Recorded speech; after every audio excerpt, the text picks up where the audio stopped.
ये विधायक और मंत्री क्या करते भाई, ऐसा कानून में कोई प्रावधान नहीं कहा करते ना। ये देखो सारे डॉक्यूमेंट इनके निकाल रहे हम। 1283 पेज की मैनुअल रिपोर्ट है अमृत योजना की, और मैं मीडिया के साथियों को भी दिखाना चाहता हूँ। ये पेज आज हम बांटेंगे, आप भी लेके जाना। और विधायक से और मंत्री जो रणवीर सिंह गंगवा पब्लिक हेल्थ के, उनसे जरूर पूछना। उन्होंने कहा था कि अगर योजना में प्रावधान हो, अगर किसी गांव में विदेश में दिया हो तो चन्नत गांव में खुद की लगाने जाएंगे। तो आओ भाई माननीय मंत्री जी और विधायक विनोद ब्याणा जी, आओ और तीर लगाओ। देखो कागज हम पूरे तैयार लेके बैठे हैं। अगर हम लोग झूठ बोल रहे हैं तो आंदोलन को आज उठा लेंगे, अगर आप लोग झूठ बोल रहे हैं तो आप आओ और तीर लगाओ। माननीय अभय सिंह चौटाला जी हमारे बीच में बैठे, जो टी पढ़नी है नहीं उन्ना जब कान पकड़ गया उरा तारा बीच में अभय सिंह से नासतल में खड़ा नहीं करते तो फिर मन कह दियो। अभय सिंह ने तो फूल चढ़ा दिया आपकी बात पे, कोई दूसरा माई का लाल पाया हो तो बताओ। यहाँ बैठ करके नहीं, हम जेलों के दरवाजे खटखटाएंगे। और 27,000 की कैपेसिटी है हरियाणा प्रदेश की जेलों की, आज भी वो फुल हैं। और अगर हम जेलों में चले गए तो इनके पास जेल में भी जगह हमें देने के लिए नहीं है। कुछ एमएलए यहाँ पे आके चौटाला साहब के लिए टिप्पणियां करते हुए नजर आए। मैं उनसे ये कहना चाहती हूँ इस मंच के माध्यम से कि चेत जाओ। आदरणीय चौधरी देवीलाल जी ने अपना एक एक वायदा पूरा किया। उसके बाद ओम प्रकाश जी चौटाला ने हर गांव को मजबूती देने का काम किया। परंतु मेरे मित्र विनोद ब्याणा जी, आपके साथ मुझे हरियाणा विधानसभा में रहने का मौका मिला है। आज भी झुक जा, ये हरियाणा प्रदेश की जनता में इससे कुछ नहीं जाने वाला। आकर के बैठ जा और आकर के इन भाइयों के सामने हाथ जोड़ के माफी मांग के इनको पानी दे दे। मैं तो आपको यही सुझाव देना चाहता हूँ, अन्यथा अगली आने वाली पीढ़ियां भी तरसेगी, कभी हरियाणा विधानसभा का मुंह देख भी नहीं पाओगे। टी तो क्या, इनका बाप भी आकर के लगाएगा। ये संघर्ष वैसे नहीं जाने देंगे। और मेरा मन में एक बात आवा है, मैं के बात आवा भाई साहब, अगर मैं दोनों एमएलए लेके और सारी पार्टी के लोगों लेके मेरा मन नहीं कराया इस धरने पे बैठ जा, और जब लट्टी नहीं लागे मैं उठू नहीं। ये सच्चाई की बात है भाई, ये सच्चाई की बात है।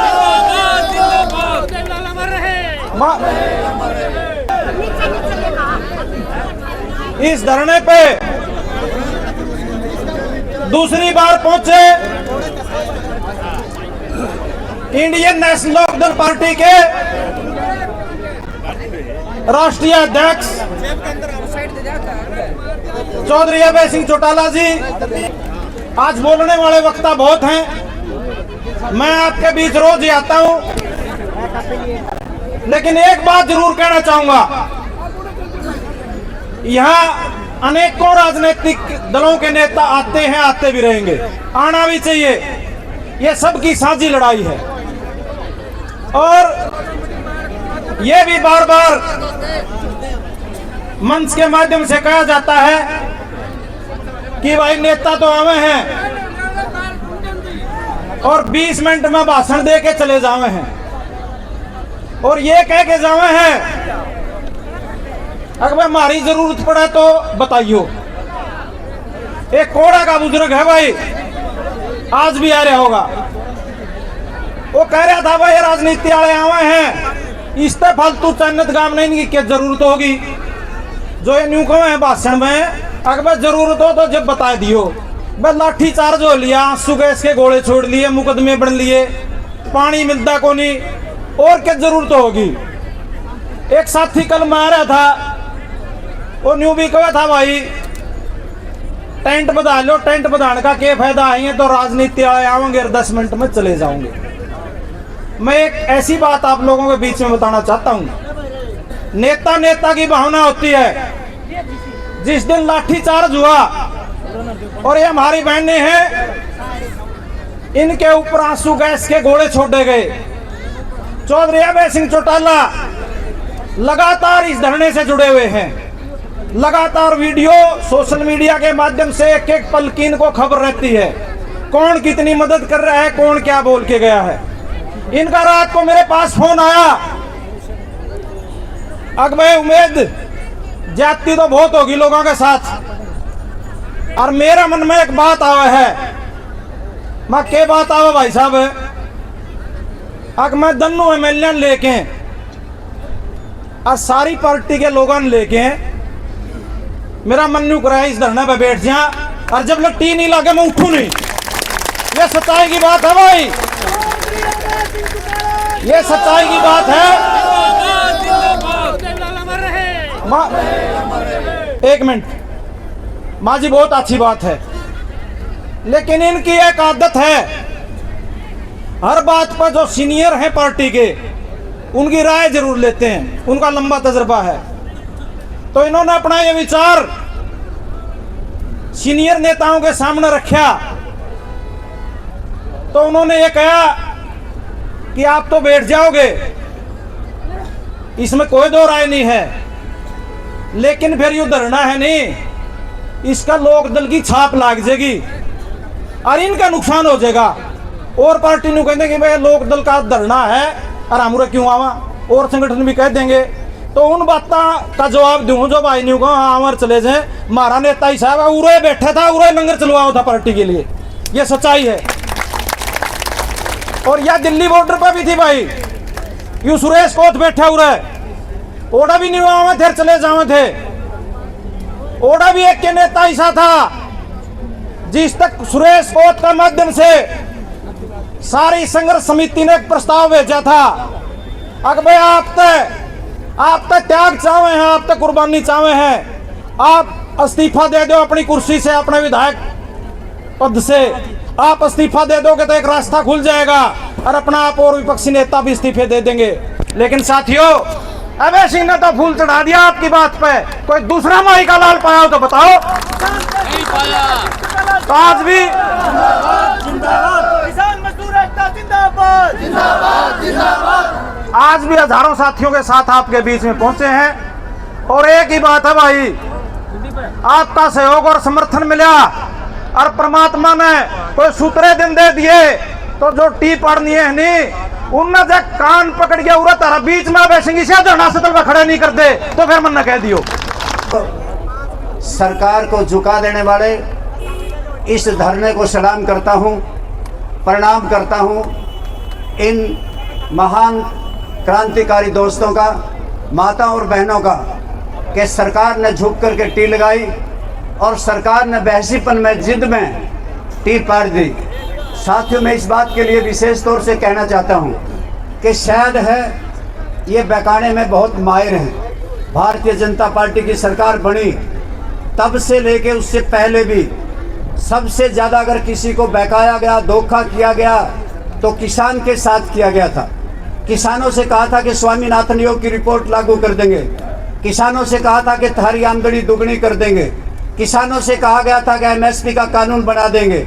ये सारी बातें तो करनी बहुत दूर की बात थी कि किसानों पर तरह तरह की किस प्रकार से कठिनाइयां डाली।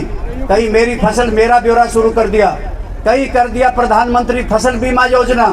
प्रधानमंत्री फसल बीमा योजना में क्या हुआ कि किसानों को लूट लिया और बड़ी बड़ी कंपनियों को, जिनकी वो बीमा कंपनियां, उन्हें मालो माल कर दिया और आमदनी दुगनी करने की बजाय 3 काले कानून हम पे थोपे थे, जिससे लगता था कि हमारी जमीनों पे नजरें भारतीय जनता पार्टी की हैं। उन तीनों काले कानूनों को ये कहते थे कि जो बन गए ये तो किसानों के हित में हैं।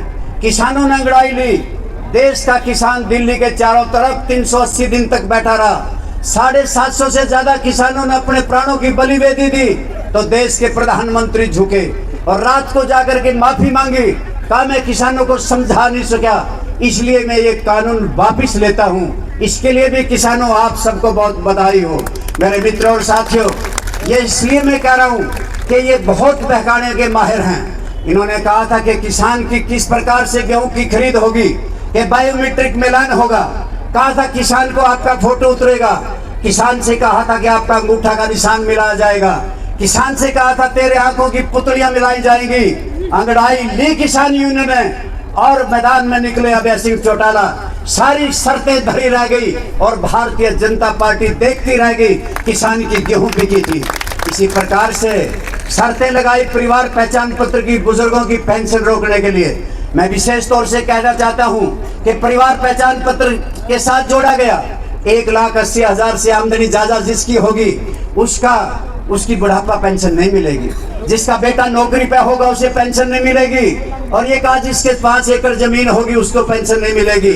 अभय सिंह चौटाला ने ललकारा कि हरियाणा विधानसभा का सेशन आ रहा है, सेशन में जाने नहीं दूंगा, सड़कें जाम कर दूंगा। सारी शर्तें हटाई और हरियाणा सरकार झुकी थी और बुढ़ापा पेंशन जारी की थी। साथियों, पानी के मसलों में मैं ये समझता हूँ प्रोफेसर संपत सिंह जी विराजमान हैं। मैं इनके साथ मिलकर के छोटी मोटी थोड़ी बार अध्ययन करता रहता हूँ। भाखड़ा का पानी रोक दिया गया, इन्हीं दिन थे। भाखड़ा का पानी रोक के पंजाब की सरकार बैठ गई। अभय सिंह चौटाला ने कहा कि जाओ हर जगह प्रदर्शन करो, धरने दो, जुलूस निकालो। मटके प्रदर्शन हुए थे, पंजाब की सरकार झुकी थी और हरियाणा का पानी छोड़ दिया था। साथियों, मैं तो विशेष तौर से कहना चाहता था कि अभी 29 जून को जमुना जल समझौता किया। राजस्थान के लोगों को मैं समझता हूं प्रोफेसर साहब बहकाया गया कि चूरू के सीकर के राजस्थान में पड़ने वाले इन डिस्ट्रिक्ट झुंझुनू को इसलिए बहकाया गया, वहां पे इलेक्शन है और 35,000 करोड़ की एक योजना के अंडरग्राउंड पाइपलाइन ले जाएंगे हथनीकुंड बैराज से, ताजावाला से, और लेकर के हम चूरू में छोड़ेंगे। वहां के लोगों को तो ये पानी पिलाने की बात करते हैं और 80 साल की आजादी के बाद भी चैनत गांव को पानी ना मिले, अजीब विडंबना है। साथियों, देश की आजादी के 80 साल, इसका मतलब इन्होंने यूं ही खो दिए। मैं विशेष तौर से कहना चाहता हूं, और तो मैं नहीं कह सकता, परंतु पार्टी का अध्यक्ष होने के नाते एक बात आपको कहना चाहता हूं कि ये संघर्ष रंग लाएगा। ये प्यासे दिन जाएंगे, हमारी बाहरें आएगी। टी तो क्या, इनका बाप भी आकर के लगाएगा। ये संघर्ष वैसे नहीं जाने देंगे। साथियों, अगर आप इजाजत देंगे, आज हमारी 2 बजे मीटिंग है, 2:30 बजे हो जाएगी। हम इसके लिए भी रणनीति बनाएंगे। अगर चैनत गांव के लोग, अगर सारे किसान यूनियन संगठन अगर इस बात पर सहमत हो गए कि केवल यहाँ बैठ करके नहीं, हम जेलों के दरवाजे खटखटाएंगे, और 27,000 की कैपेसिटी है हरियाणा प्रदेश की जेलों की, आज भी वो फुल हैं। और अगर हम जेलों में चले गए तो इनके पास जेल में भी जगह हमें देने के लिए नहीं है। मैं विशेष तौर से आप सबसे कहना चाहता हूँ, साथियों जुटे रहें, आपका संघर्ष फिर रंग लाएगा। और भरी सभा में कह देता हूँ कि मेरे मित्र आए, विरोधी दल के लोगों को अधिकार है, वो आए जाए, समर्थन करें, सबको अधिकार है। खाप पंचायतें आए सिर माथे। मैं विशेष तौर से अभय सिंह चौटाला की तरफ से आपको एक आश्वासन दिलाना चाहता हूं कि आपका कोई भी संघर्ष होगा, कह के तो बहुत गए हैं कि जहां तुम्हारा पसीना पड़ेगा वहां खून बहाएंगे। पसीना गिरने की जरूरत पड़ेगी तो वो एयर कंडीशन बंगलों में, दिल्ली में, चंडीगढ़ में बैठ जाएंगे। और मैं विशेष तौर से आपसे ये कहना चाहता हूँ, अभय सिंह चौटाला के हाथ में आज तो केवल संघर्ष है। हमने संघर्ष के बलबूते पे हरियाणा और पंजाब की सरकारों को झुकाया है। ये हरियाणा प्रदेश की सरकार तो है ही कुछ नहीं। इसलिए मैं विश्वास दिलाता हूँ, ये तो टी की बात करते हैं, हम सारी की सारी लाइन को चैनत गांव के लिए और पड़ोसी गांव के लिए कर देंगे। मुझे याद है ऐसे ऐसे काम हमने पहले भी किए। प्रोफेसर साहब जी, चौधरी अभय सिंह चौटाला जी, पहले जो मैन लाइन होती थी, मैन लाइनों पे एक पॉलिसी होती थी, बड़ी ब्रांचें जो होती थी, नहरों की जो बड़ी ब्रांचें होती थी, उनसे कभी मौके नहीं दिए जाते थे, कभी माइनर नहीं निकाले जाते थे, कभी डिस्ट्रीब्यूटरी नहीं निकाली जाती थी, कभी रजबाई नहीं निकाले जाते थे। हमने पॉलिसी बदली थी कि वो यूं तो बरवाड़ा मैन लाइन हिसार के लिए बनी थी। आपने देखा होगा कि जहाँ जहाँ भाखड़ा आई है, पहले इसमें से पानी के मौके नहीं दिए जाते थे। हमारी सरकार ने अनेकों गांव में पीने का पानी भाखड़ा मैन लाइन से दिया, अनेकों रजबाई निकाले, अनेकों मौके हमने किसानों के लिए पॉलिसी बदल के लगाए। और आगे भी विश्वास दिलाता हूं कि अभय सिंह चौटाला जी, ये तो विनोद बिहाना खरगाई कर रहा है। जिद बहुत होती है, सरकार जब हासिल हो जाती है, सरकार में कोई बन जाता है, जब कुर्सी पे बैठ जाता है, जो नशा कुर्सी में, वो भांग में, गांजे में, दारू में नहीं। आज ये नशे में मदहोश हैं, और नशे में मदहोश होकर के कभी चौधरी बंसीलाल को कुछ कहते हैं, कभी चौधरी बसनलाल को कुछ कहते हैं, कभी चौधरी ओम प्रकाश चौटाला को कुछ कहते हैं। परंतु मेरे मित्र विनोद बिहाना जी, आपके साथ मुझे हरियाणा विधानसभा में रहने का मौका मिला है। आज भी झुक जा, ये हरियाणा प्रदेश की जनता में से कुछ नहीं जाने वाला। आकर के बैठ जा और आकर के इन भाइयों के सामने हाथ जोड़ के माफी मांग के इनको पानी दे दे। मैं तो आपको यही सुझाव देना चाहता हूँ, अन्यथा अगली आने वाली पीढ़ियां भी तरसेगी, कभी हरियाणा विधानसभा का मुंह देख भी नहीं पाओगे। ये विधायक और मंत्री क्या करते भाई, ऐसा कानून में कोई प्रावधान नहीं क्या करते ना। ये देखो सारे डॉक्यूमेंट इनके निकाल रहे हम। 1283 पेज की मैनुअल रिपोर्ट है अमृत योजना की, और मैं मीडिया के साथियों को भी दिखाना चाहता हूँ। ये पेज आज हम बांटेंगे, आप भी लेके जाना। और विधायक से और मंत्री जो रणबीर सिंह गंगवा पब्लिक हेल्थ के, उनसे जरूर पूछना। उन्होंने कहा था कि अगर योजना में प्रावधान हो, अगर किसी गांव में विदेश में दिया हो तो चन्नत गांव में खुद ट्री लगाने जाएंगे। तो आओ भाई, माननीय मंत्री जी और विधायक विनोद बिहाना जी, आओ और ट्री लगाओ। देखो कागज हम पूरे तैयार लेके बैठे हैं। अगर हम लोग झूठ बोल रहे हैं तो आंदोलन को आज उठा लेंगे, अगर आप लोग झूठ बोल रहे हैं तो आप आओ और ट्री लगाओ। माननीय अभय सिंह चौटाला जी हमारे बीच में बैठे, जो हस्ती हमारे बीच में बैठी है, आदरणीय अभय सिंह जी चौटाला, इनके सामने भाषण देना सूरज को दीपक दिखाने के बराबर है। मैं तो आप सबसे एक प्रार्थना करने के लिए खड़ी हुई हूँ। आज जो हमारे साथ अन्याय हो रहा है, इस अन्याय को भूल मत जाना। आदरणीय चौधरी देवीलाल जी ने कहा था कि आप सब लोग मेरे संघर्ष के साथी हो, इस संघर्ष में साथ देना, और मैं बुजुर्गों को 100 रुपए पेंशन दूंगा, और जो किसान और कमेरा वर्ग है उसके साथ खड़ा रहूंगा, किसानों को फसल खराबी का मुआवजा दूंगा। आदरणीय चौधरी देवीलाल जी ने अपना एक एक वायदा पूरा किया। उसके बाद ओम प्रकाश जी चौटाला ने हर गांव को मजबूती देने का काम किया। अगर गांव का राज अगर कोई ला सकता था तो आदरणीय ओम प्रकाश जी चौटाला ने गांव गांव में आकर गांव के लोगों को सम्मानित करने का काम किया।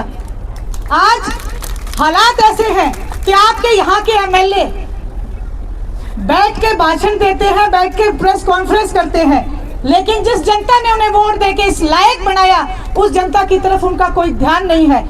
मैं तो आपसे यही कहूंगी कि आप सब लोग डट के खड़े रहें। खास करके आज ठाठा मारता आपका ये जो पंडाल है, इसमें मैं गर्व से कहती हूँ ज्यादा संख्या माताओं और बहनों की है। आज आप सब लोग झांसी की रानी की तरह निकल के आ चुकी हैं। मैं गांव गांव जाती हूँ, मैं ये कहती हूँ महिलाओं को कि आप सब लोग अपनी लड़ाई स्वयं लड़ना सीखें, क्योंकि ये जो लड़ाई है ये केवल पुरुषों की नहीं, महिलाओं की, बच्चों की, हम सब की लड़ाई है। इसलिए आप सब लोगों पे मुझे गर्व है। मैं आपसे यही प्रार्थना करूंगी कि आप डट के खड़े रहें और इस आंदोलन को भाईचारे के रूप में एक स्थापित करने का काम करें। मैं सुन रही थी कुछ एमएलए यहाँ पे आके चौटाला साहब के लिए टिप्पणियां करते हुए नजर आए। मैं उनसे ये कहना चाहती हूँ इस मंच के माध्यम से कि चेत जाओ, चेत जाओ। आज तक जितने भी जन कल्याण की योजना अगर कभी बनी है तो वो इंडियन नेशनल लोकदल के राज में बनी है। आज तक किसी भी, ना कांग्रेस ने ना बीजेपी ने जन कल्याण की कोई नीति बनाने का काम नहीं किया। हाँ, लोगों को परेशान करने का इन्होंने जो काम किया है, समय आने पे आप सब लोग भी भूल मत जाना। ये कभी 2100 रुपए का वायदा करते हैं, कभी सिलेंडर फ्री देने का वायदा करते हैं, कभी किसान की आय दुगनी करने की बात करते हैं। इनके झांसे में दोबारा मत आ जाना। आओगे क्या? बिल्कुल ना आ जाइयो। आपके बीच में एक ही शेर है। मैं ये कहूंगी, मुझे फक्र है कि मैं इस पार्टी से हूँ। मुझे फक्र है कि Abhay Singh ji Chautala Indian National Lokdal party के सुप्रीमो हैं, जिन्होंने हरियाणा प्रदेश की जनता के लिए अपने पद तक की परवाह ना करके आप लोगों का साथ दिया है। समय आने पे आप अभय सिंह जी चौटाला का साथ जरूर देना। ज्यादा बोल गई हूँ तो मुझे माफ करना। आप सबने मुझे बोलने का मौका दिया, पूरी कमेटी ने बोलने का मौका दिया। एक बात और कहूंगी, जितने मेरे पत्रकार भाई यहाँ पे खड़े हैं, आप सब लोग भी चिंता ना करें, हम आप लोगों के भी साथ हैं। आपका अगर कोई चैनल उड़ाएगा तो हम उसके लिए भी आंदोलन करेंगे। हम अपने चौथे स्तंभ की आवाज को दबने नहीं देंगे, हम चौथे स्तंभ को भी बुलंद करने का काम करेंगे। आपने मुझे बोलने का मौका दिया, आप सबका बहुत बहुत धन्यवाद।